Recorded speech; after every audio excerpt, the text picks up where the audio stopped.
लगभग 70 वर्षाची महिला जेवण वाढणाऱ्या व्यक्तीला म्हणाली की, सुखदेव बाळा, खूप दिवस झालं मी गुलाबजामुन खाल्लं नाही.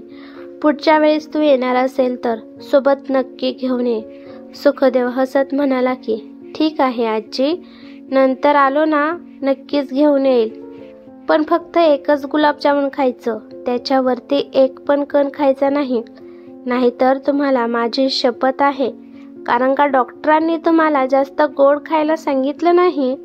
असं म्हणून सुखदेव पुढे जेवण वाढायला लागला. सुखदेव पुढे गेल्यावर एक वृद्ध आजोबा त्याला म्हणाले की, सुखदेव बाळा, तू तर यावेळेस 2 महिन्यानंतर आला आहे. बाळा, सगळे तर आम्हाला विसरले आहेत, तू पण आम्हाला विसरून जाणार आहेस का? सुखदेव त्यांना म्हणाला की, आजोबा, मी तुमची साथ मी जोपर्यंत तुम्हाला अग्नी देणार नाही तोपर्यंत सोडणार नाही. सुखदेवचं बोलणं ऐकून सगळेच मोठमोठ्याने हसू लागले. ही सगळी चर्चा एका वृद्धाश्रममध्ये चाललेली होती. कमीत कमी या वृद्धाश्रममध्ये 150 जण त्यांचं उरलेलं आयुष्य जगत होते. यातील काही जण मोठ्या घराण्यातील आहेत, तर यातील काही नोकरीतून रिटायर झालेले सुद्धा आहेत. काही जणांना त्यांच्या मुलांनी घराच्या बाहेर काढला आहे, तर काही जण घराला कंटाळूनच वृद्धाश्रममध्ये येऊन राहिले आहेत. जर एखाद्या जागी आपल्याला दुःख, वेदना होत असतील तर आपण किती पण प्रॉपर्टी असली तरी तिथे आपला जीव रमत नाही, तिथे आपल्याला एक क्षण पण राहू वाटत नाही. तसाच प्रकारे खूप जण आपली प्रॉपर्टी सोडून वृद्धाश्रममध्ये राहायला आलेले आहेत. आणि एवढ्या माणसांची काळजी करणारा सुखदेव म्हणजे त्यांचा मुलगा असं आपण म्हणू शकतो. प्रत्येक जण त्याला माझं बाळ, माझं लेकरू, माझा मुलगा, माझं गुणाचं पोरग, माझा सुखदेव, माझा नातू अशी प्रत्येकाने वेगवेगळी नावं सुखदेवला दिली होती. सुखदेव या वृद्धाश्रमचा मालक किंवा मॅनेजर पण नाही, पण जेव्हापासून हे वृद्धाश्रम बनला आहे तेव्हापासून सुखदेव महिन्यातून 2-3 वेळा या वृद्धाश्रमला भेट देण्यासाठी येत आहे. येताना सगळ्यांना गरजेच्या वस्तू आणि आवडीचे पदार्थ सुद्धा घेऊन येत होता. इथे येऊन सुखदेव प्रत्येकासोबत हसून खेळून राहत होता. सुखदेवच्या आयुष्यात कोणता पण आनंदाचा दिवस असला तर तो आनंद इथेच वृद्धाश्रममध्ये साजरा करण्यासाठी तो येत होता. या वृद्धाश्रममध्ये सुखदेवला काका, मावशी, आत्या, मामा, मामी, आई, बाबा, आजी, आजोबा असे नातेवाईक त्याचे झाले होते. सुखदेव खूप श्रीमंत नव्हता, तो पण मिडल क्लास फॅमिलीमधलाच होता. सुखदेवचा कपड्याचा एक छोटासा बिझनेस पण होता. इथे येण्याचं अजून एक कारण होतं. जेव्हा सुखदेवने बिझनेस पहिल्यांदा स्टार्ट केला होता, तो पहिल्यांदा इथं वृद्धाश्रममध्ये आला होता आणि इथे आल्यापासून त्याला सगळ्यांनी खूप आशीर्वाद दिले होते आणि त्यांच्या आशीर्वादाने सुखदेवचा बिझनेस खूप चांगला चालू लागला होता. सुखदेव चांगले संस्कार घेऊन वागत होता.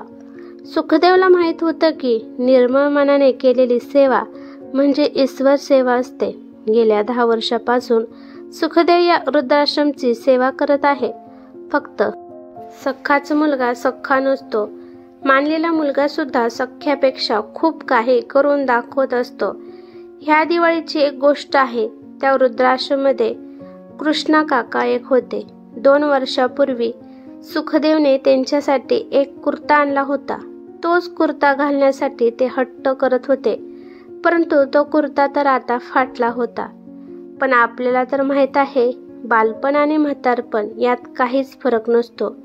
दोन्ही पण स्वभाव हट्टी असतात.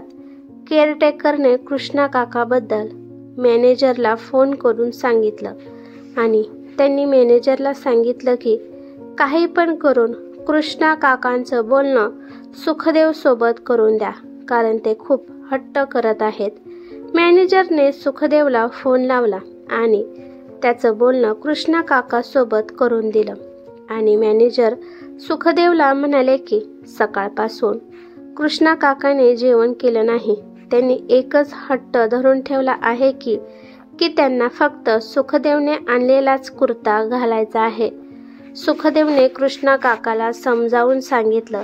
तेव्हा कृष्णा काकाने जेवण केलं. दिवसभर पैशाची जुळवाजुळव करून संध्याकाळी लक्ष्मीपूजनाच्या वेळी सुखदेव त्याच्या फॅमिलीला घेऊन वृद्धाश्रममध्ये पोहोचला.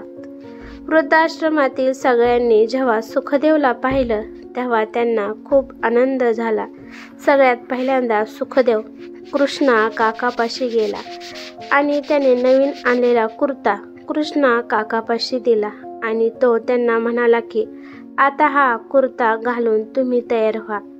त्यानंतर सुखदेवने त्याच्या दुकानातून सगळ्यांसाठी कपडे आणले होते आणि त्याने आणि त्याच्या मुलांनी सगळ्यांनी मिळून सगळ्यांना कपडे दिले.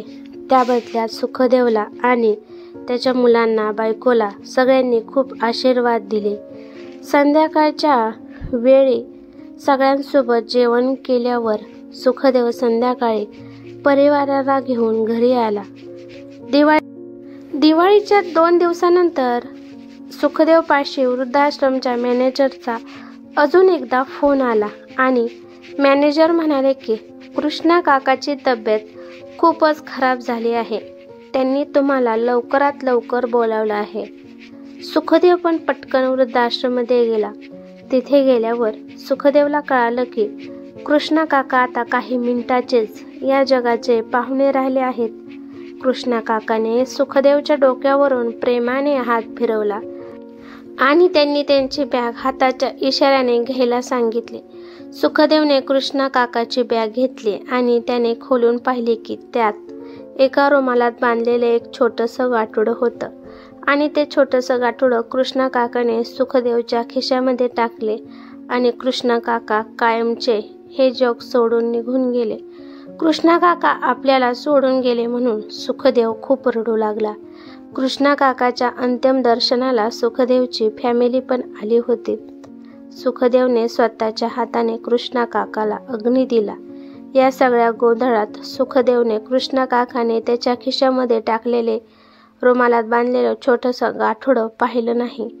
क्रियाक्रम झाल्यानंतर सुखदेव आणि त्याची फॅमिली जेव्हा घरी आले तेव्हा सुखदेव आंघोळ करण्यासाठी बाथरूममध्ये गेला.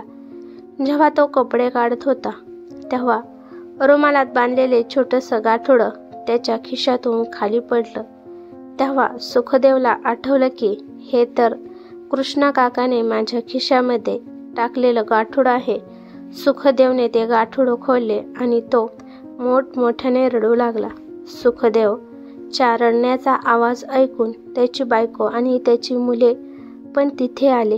त्याच्या बायकोने त्याला काय झालं म्हणून विचारले, पण त्याला काय बोलावं हे सुचतच नव्हतं, कारण त्याच्या डोळ्यातून फक्त अश्रू येत होते.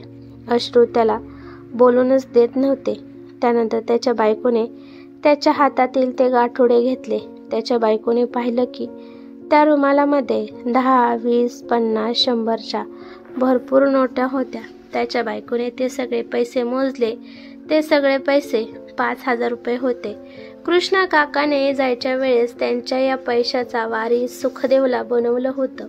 त्यांची बायको पण रडत रडत पैसे मोजत होती आणि वारंवार त्या पैशाला स्पर्श करत होती. तिला समजतच नव्हतं की स्वतःला सांभाळावं की सुखदेवला सांभाळावं, हेच तिला समजत नव्हतं. पण तिने पण मन कठोर केलं आणि सुखदेवला सांभाळलं आणि ती म्हणाली की ही जी तुम्हाला कृष्णा काकाकडून प्रॉपर्टी मिळाली आहे, ही प्रॉपर्टी सगळ्यांच्या हिश्श्याला येत नाही. तुम्ही खरंच मनापासून कृष्णा काकाचे असली वारीस आहात. त्यानंतर सुखदेवने पण स्वतःला सावरलं. आंघोळ केल्यानंतर सुखदेव खूप शांतपणाने विचार करत बसला. सुखदेवचे आई वडील तो जेव्हा लहान होता तेव्हाच देवाघरी गेले होते. तो पण अनाथ आश्रममध्येच वाढला होता. तो खूप हुशार होता. त्याचं शिक्षण पण झालं होतं, पण त्याला त्याच्या मनासारखी नोकरीच भेटत नव्हती. त्यामुळे त्याने स्वतःचा बिझनेस टाकण्याचा विचार केला आणि त्याने आधीच विचार केला होता की या व्यवसायातून जे पैसे येतील त्यातून अशा गरजू माणसांना हेल्प करायची. आणि सुखदेवने लग्न पण अनाथ आश्रमातल्या मुलीसोबत केलं होतं. कारण त्याने विचार केला होता की त्याच्यामुळे एखाद्या मुलीचं आयुष्य चांगलं होईल आणि बघता बघता वृद्धाश्रमातल्या माणसांच्या आशीर्वादाने त्याचा व्यवसाय वाढू लागला आणि कृष्णा काकाने जी त्याला प्रॉपर्टी दिली होती ती प्रॉपर्टी त्याने त्याच्या दुकानातल्या गल्ल्यामध्ये एका बॉक्समध्ये वेगळी ठेवली. 6 महिन्यातच सुखदेवचा व्यवसाय खूप चांगला चालू लागला. एका वर्षात सुखदेवने दुसरं सुद्धा कपड्याचं एक दुकान टाकलं आणि हळूहळू सुखदेवचा एक मोठा मॉल उभा राहिला. सुखदेव मोठा झाला, परंतु तो त्याचं संस्कार विसरू शकला नाही. तो आधी एकाच वृद्धाश्रममध्ये हेल्प करत होता, पण आता तो 4-5 वृद्धाश्रममध्ये, अनाथ आश्रममध्ये आर्थिक मदत करत होता. जेव्हा तुम्ही आशीर्वाद मागता तेव्हा तुमचे मन प्रामाणिक आणि स्वच्छ असावे. जेव्हा तुमचे मन सत्यवादी असते तेव्हा ते मन आशीर्वाद घेण्यास आणि आत्मसात करण्यास सक्षम होते. मन कधी सत्यवादी होते जेव्हा लपवण्यासारखे काहीही नसते, मनात घाण नसते आणि मन मोकळे असते. आशीर्वाद फक्त मोकळ्या मनानेच मागावेत. ही कथा कशी वाटली ते मला कमेंट करून नक्की सांगा. कथा आवडली तर लाईक शेअर नक्की करा आणि चॅनलवरती नवीन असाल तर चॅनलला सबस्क्राईब करा. धन्यवाद.